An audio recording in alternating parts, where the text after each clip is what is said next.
All right, so let's get started with our first section, which is AI fundamentals. So, one fundamental shift I will invite all of you to make with us today is the evolution that we have to make from information age to intelligent age. Most of us have built our careers in the information age. This is the internet age, the social media age, the SaaS age, the cloud transformation age. We've all seen how the industry evolved over the last 25 some years into what we call the information age, where we had access to systems. These systems largely worked on information that was structured or digital information that computers could read, which means it has to be in some kind of a structure or text format. And based on the rules that we would code in these systems, the system, the machines, the computers, the computing will help make sense of it and help us automate a lot of our workflows and business logic.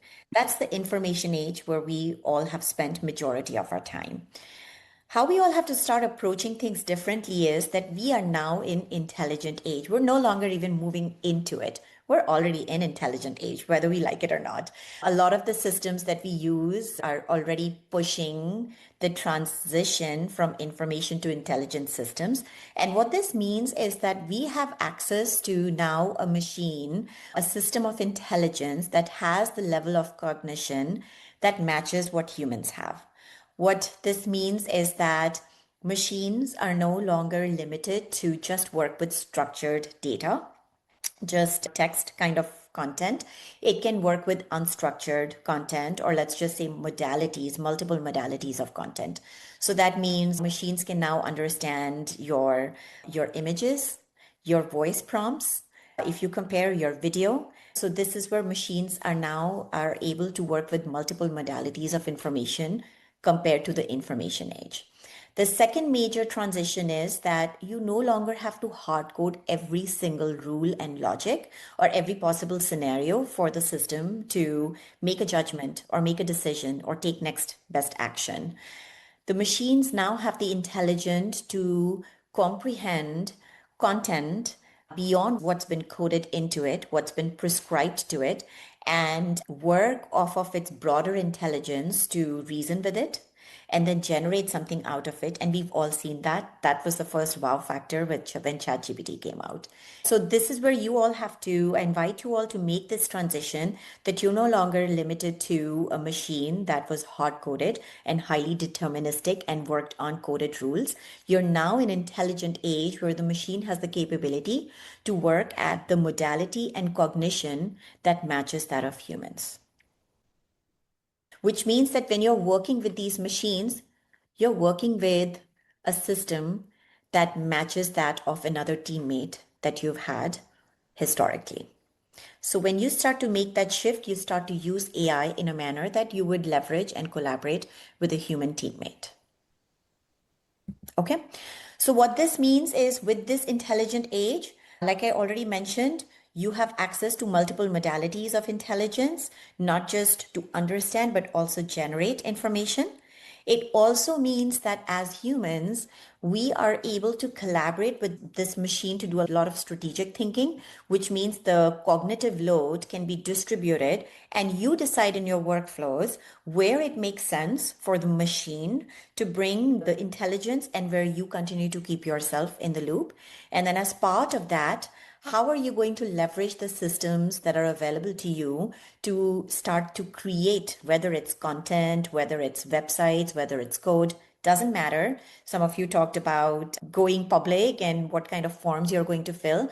So you all decide how you're going to use these machines to create things at scale and also being able to do things without the involvement of traditional software engineers. Okay, I'm going to take a quick pause.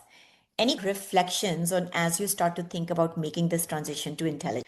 How can you just think about this? So this is my mental model. You all might come up with your own. But when I think about the transition that I made when I started to move towards that AI first mindset, where today everything that I do, AI is part of it, but I've not delegated what I do to AI 100%, but it's a multiplier collaborator for me. So what is that AI first mindset? First of all, don't look at it as a tool, look at it as a teammate. So if I'm doing some work and in that I need some research help, I think of, okay, what kind of a teammate do I need? And then I pick the appropriate tool from my toolkit for that work. Similarly, if I'm looking to present some idea and I'm looking for a good visual design for that work, then I think of, okay, what kind of a teammate do I need there? And then I pick an appropriate tool from my toolkit. So you have to start questioning yourself, is this an area where I could use a teammate? Because historically I may have tapped on someone's shoulder to do this, or I would have felt, I wish I had someone to help me with this so it would accelerate my work. And now, do I have something in my toolkit, in my AI toolkit, so I can invite that collaboration from the appropriate tool or teammate? So Hey, that's the Swati. first shift to make here. All right. So that's one transition to make in your workflows.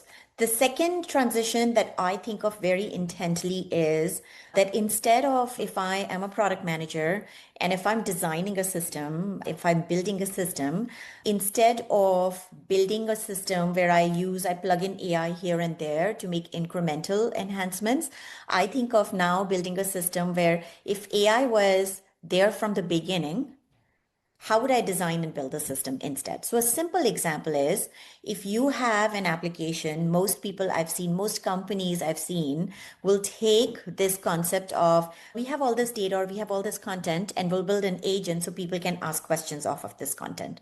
That's great. To me, that's an incremental improvement where you add and you augment your current tech stack or your current system with some kind of an agent to help navigate this information better, right? But what happens if you were building a new system from get-go?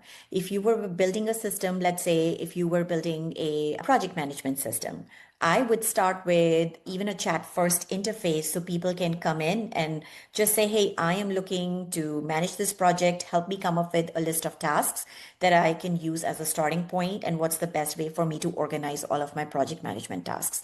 To me, that's an AI native system that's truly working as a collaborator with me instead of just giving me an agent that sits on top that augments the exact same traditional UI and user experience, right? So if you're in the business of building systems or building applications, start thinking about, don't limit your thinking to where an AI can help augment.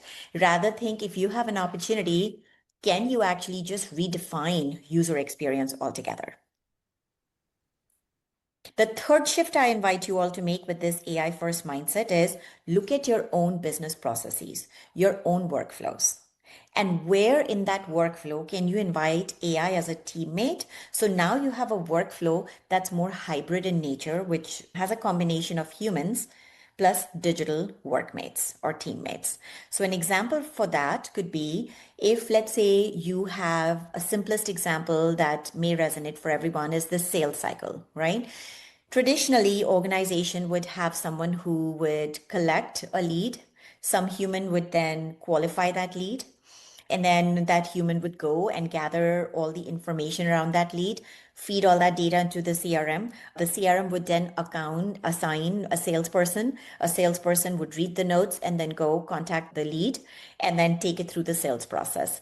And if you think about redesigning that in a hybrid manner, maybe a lot of the research that your lead review person qualification would have done could actually be an agent. It could be a digital teammate who takes the data, performs all the research, qualifies it against your business intelligence and all the data they've gathered on the particular lead, and then done some kind of a comparison to say, hey, this looks like a good match with our ICP or ideal customer profile or not, and whether or not it makes sense to bring in a salesperson to follow up on this particular deal.